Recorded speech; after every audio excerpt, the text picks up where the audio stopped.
नाज़रीन, हम सब जानते हैं कि मेरे कप्तान गुज़िश्ता 2 दहाइयों से इस मुल्क की सियासत में अखलाकियात के चैंपियन हैं। उनके अलावा दूसरे सब सियासतदान करप्ट भी हैं और चोर भी। सादिक और अमीन अगर कोई है तो वो सिर्फ मेरे कप्तान है। अगर किसी को इस्लाम का ख्याल है तो सिर्फ मेरे कप्तान को है। अगर किसी को अखलाकी इक़दार का पास है तो सिर्फ मेरे कप्तान को है।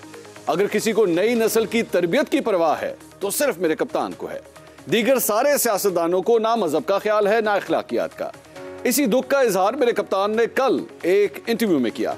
उन्होंने अपनी गैर अखलाकी गुफ्तगू की मुबैना ऑडियो सोशल मीडिया पर वायरल होने के बाद यूं रद्द-ए-अमल दिया। नाज़रीन, सुना आपने मेरे कप्तान को अखलाकियात और दीन के अहकामात का कितना ख्याल है। कितने दुख भरे लहजे में उन्होंने अपनी मुबैना ऑडियो लीक होने को दीन के खिलाफ करार दिया। ये तो मेरे कप्तान ही हैं जो हर दम दीन और अखलाकियात का दामन थामे रखते हैं। कभी किसी के खिलाफ कोई ऐसा बयान नहीं देते, ना कोई ऐसी बात करते हैं जिस पर अखलाकी इक़दार से पस्त होने का इल्ज़ाम लग सके। ऐसी हरकतें तो बस उनके सियासी मुखालिफिन ही कर सकते हैं। मेरे कप्तान की अखलाकियात इन सब से बहुत बुलंद हैं। इसी आला अखलाकियात और मुहज़्ज़ब गुफ्तगू का मुजाहरा मेरे कप्तान माजी में भी करते आए हैं। एमक्यूएम के रहनुमाई ने जब टेरियन वाइट के हवाले से बात की तो मेरे कप्तान ने जवाब में इंतहाई आला ज़र्फ़ी का सबूत दिया। सुनिए मेरे कप्तान ने किस आला अखलाकियात का मुजाहरा किया।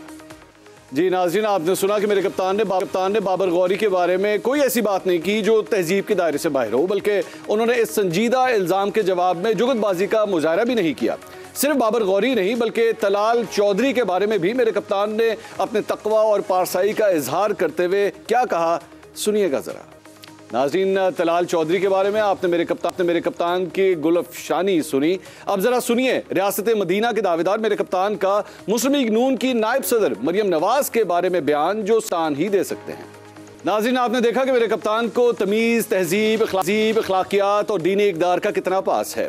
किसी भी खातून के बारे में शायद कोई गैर मुहज़्ज़ब और अनपढ़ शख्स भी ऐसी बात नहीं कर सकता, लेकिन मेरे ऑक्सफोर्ड से तालीम याफ्ता कप्तान ने बगैर किसी झिझक के वो बात कह दी, क्योंकि गालबन वो अपनी हर बात को अखलाकियात का मेयार समझते हैं। और जो मेरे कप्तान से इत्तफाक ना करे वो तो है ही चोर और करप्ट। मेरे कप्तान ने पार्टी के चेयरमैन और वजीर खारजा बिलावल भुट्टो जरदारी के बारे में भी अपनी आला अखलाकियात का नमूना यूं पेश किया।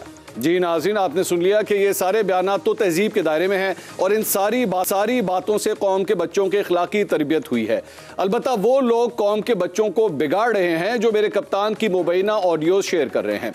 इन्हीं मुबैना ऑडियो लीक्स और उन पर मेरे कप्तान के दुख भरे रद्द-ए-अमल पर मेरे 7 सवाल हैं। मेरे कप्तान, एक बात मेरी समझ में नहीं आ रही, वो ये कि आप तो अपनी ज़ात में अखलाकियात का मेयार हैं। आपकी गुफ्तगू कौम के बच्चों की तरबियत के लिए कैसे नुकसानदेह हो सकती है। सवाल नंबर 2, किसी की टेलीफोनिक गुफ्तगू लीक करना बेशक अखलाकी तौर पर गलत है, लेकिन ऐ मेरे कप्तान, क्या टेलीफोन पर गैर अखलाकी गुफ्तगू करना अखलाकी तौर पर जायज़ है। सवाल नंबर 3, तंज करते हुए किसी भी फर्द की जिन्स बदल देना और फिर उस पर ज़ेरे लब हंसना, मेरे कप्तान ये कौन सी अखलाकियात हैं। सवाल नंबर 4, मरियम नवाज के बारे में आपने जो जुमला बोला, ऐ मेरे कप्तान, क्या इस्लाम ऐसा जुमला बोलने की इजाज़त देता है और क्या रियासत मदीना के दावेदार को ऐसी बात कहना ज़ेब देता है।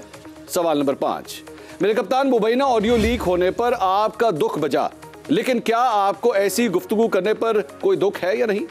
सवाल नंबर 6, ऐ मेरे कप्तान, क्या यह बेहतर ना हो कि आप एक ही बार अपने माजी को खोल कर पाकिस्तानी अवाम के सामने रख दें।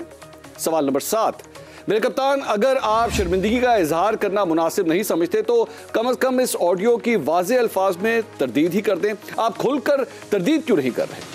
इन तमाम सवालों के जवाब कोशिश करेंगे।